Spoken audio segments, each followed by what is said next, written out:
Hello everyone, स्वागत है आपका हमारे इस चैनल पे। तो फ्रेंड्स, आज की इस वीडियो में हम वन नेशन वन सब्सक्रिप्शन की योजना के बारे में हम जानेंगे, जिसे ONOS मतलब वन नेशन वन सब्सक्रिप्शन योजना जो गवर्नमेंट ऑफ इंडिया के द्वारा लॉन्च किया गया है। तो सबसे पहले जानते हैं इसका परिचय के बारे में। तो जो लॉन्च प्रक्रिया के बारे में, तो जो वन नेशन वन सब्सक्रिप्शन है योजना को, उसको प्रधानमंत्री श्री नरेंद्र मोदी जी की अध्यक्षता में केंद्रीय कैबिनेट द्वारा मंजूरी दी गई है। इसकी पृष्ठभूमि के बारे में जानते हैं तो ये 15 अगस्त 2022 को लाल किले की प्राचीर से प्रधानमंत्री ने जय अनुसंधान का आह्वान किया था और इस राष्ट्रीय शिक्षा नीति मतलब नेशनल एजुकेशन पॉलिसी 2020 में अनुसंधान और नवाचार को शिक्षा और विकास का मुख्य आधार इसमें बताया गया था।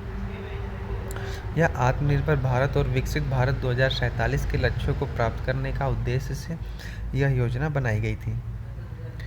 जो ये योजना है इसे बनाई गई है। अब इसका उद्देश्य जानते हैं तो इसका उद्देश्य सभी सरकारी उच्च शिक्षा संस्थानों, छात्रों, शिक्षकों और शोधकर्ताओं को अंतर्राष्ट्रीय विद्वानों के लेखों और जर्नल्स तक समान पहुँच प्रदान करना है। इसकी मुख्य विशेषताएं क्या क्या है, तो लाभार्थी पर और पहुँच, मतलब कि लगभग 1.8 करोड़ छात्र, शिक्षक, शोधकर्ता और वैज्ञानिक इस योजना के लाभार्थी होंगे। लगभग 6300 से अधिक सरकारी उच्च शिक्षा और अनुसंधान संस्था योजना इसमें शामिल होंगे। टियर 2, टियर 3 शहरों के संस्थानों सहित सभी सरकारी संस्थान इस योजना के अंतर्गत आएंगे। दूसरा पॉइंट है जर्नल्स और प्रकाशन। तो जर्नल्स और प्रकाशन में 30 प्रमुख अंतर्राष्ट्रीय जर्नल प्रकाशकों को योजना में शामिल किया गया है। कुल 13,000 से अधिक ई जर्नल्स अब देश भर के शोधकर्ताओं और छात्रों के लिए सुलभ होंगे। इसका डिजिटल एक्सेस के बारे में जाने तो इनफ्लिबनेट पोर्टल मतलब इंफॉर्मेशन एंड लाइब्रेरी नेटवर्क के माध्यम से डिजिटल प्रक्रिया चलाई गई है। यह विश्वविद्यालय अनुदान आयोग मतलब UGC का स्वायत्त अंतर विश्वविद्यालय केंद्र है। संस्थानों को डिजिटल एक्सेस के लिए एकत्रित पोर्टल प्रदान किया जाएगा। अब इसके बजट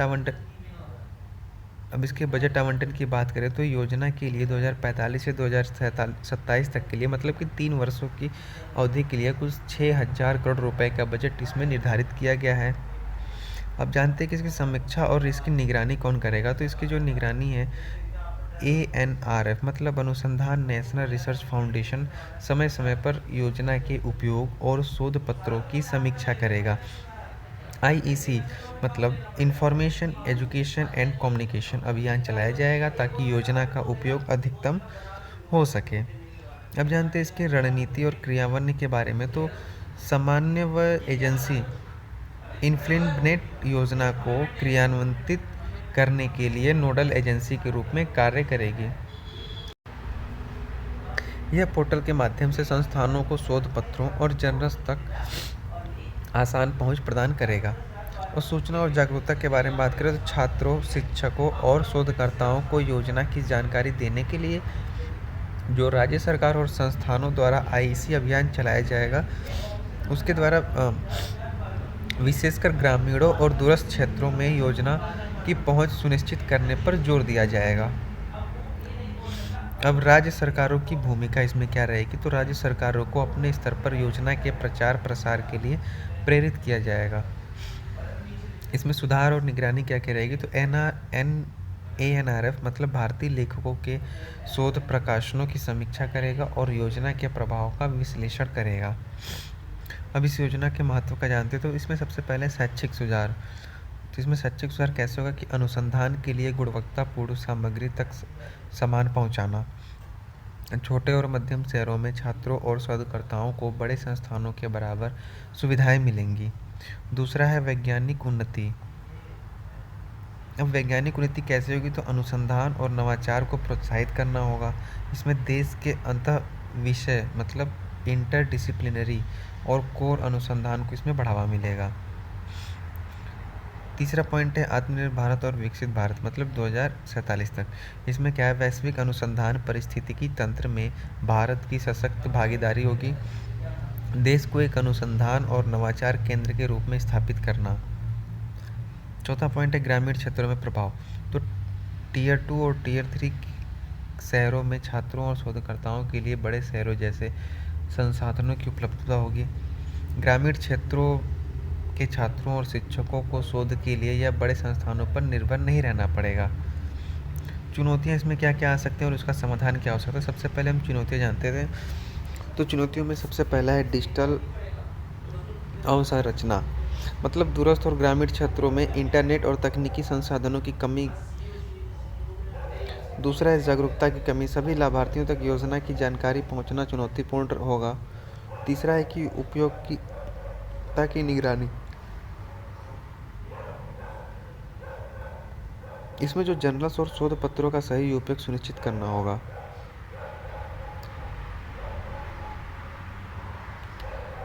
अगर संभावित समाधान की बात करें तो ग्रामीण क्षेत्रों में डिजिटल अवसंरचना मजबूत करना, संस्थानों में कार्यशालाओं और प्रशिक्षण कार्यक्रमों का आयोजन, इन्फ्लिबनेट और एएनआरएफ द्वारा नियमित समीक्षा और फीडबैक प्रणाली से इसका समाधान हो सकता है। अब यूपीएससी या पीसीएस परीक्षा के लिए कुछ क्विक फैक्ट्स या मुख्य बिंदु क्या क्या हो सकते हैं। तो इसका जो लॉन्च है ये 2024 में प्रधानमंत्री श्री नरेंद्र मोदी की अध्यक्षता में इसे किया गया है। इसका उद्देश्य है अनुसंधान को बढ़ावा देना और विद्वानों के लेखों तक पहुंचाना। और इसके बजट की बात करें तो इसको लगभग 6000 करोड़ बजट पास किया गया है 3 साल के लिए, 2025 से लेकर 2027 तक के लिए। अब इसमें प्रमुख एजेंसी कौन कौन सी है। तो इन्फ्लिबनेट यूजीसी का स्वायत्त केंद्र है। अब इसमें लाभार्थी के बारे में बात करें तो लाभार्थी 1.8 करोड़ छात्र, शिक्षक और शोधकर्ताओं हैं। इसमें लगभग 6300 से अधिक उच्च शिक्षा संस्थाएं इसमें जुड़ी हुई हैं। अब अगला पॉइंट है एनईपी 2020 और एएनआरएफ के लक्ष्यों के अनुरूप इसका प्रभाव जानते हैं। तो इसका प्रभाव क्या होगा कि ग्रामीण और शहरी छात्रों के बीच समानता होगा, आत्मनिर्भर भारत और विकसित भारत 2047 तक जो सपना है वो पूर्ण होगा। अब इस पर निष्कर्ष क्या निकाल सकते हैं। तो वन नेशन वन सब्सक्रिप्शन योजना शिक्षा और अनुसंधान के क्षेत्र में भारत को वैश्विक स्तर पर सशक्त बनाएगी। यह पहल न केवल उच्च शिक्षा को मजबूत करेगी बल्कि आत्मनिर्भर भारत और विकसित भारत 2047 के विज़न को पूरा करने में सहायक होगी। तो फ्रेंड्स ये था video one nation one subscription के बारे में, वन नेशन और वन सब्सक्रिप्शन के बारे में। आई होप आपको वीडियो अच्छा लगा है। तो वीडियो को लाइक कर दीजिए और चैनल को सब्सक्राइब कर दीजिए। अगर आपको और किसी टॉपिक वीडियो चाहिए तो मुझे कमेंट सेक्शन में कमेंट करिए, मैं उस पर वीडियो ज़रूर बनाऊँगा। मिलते हैं अगली वीडियो में।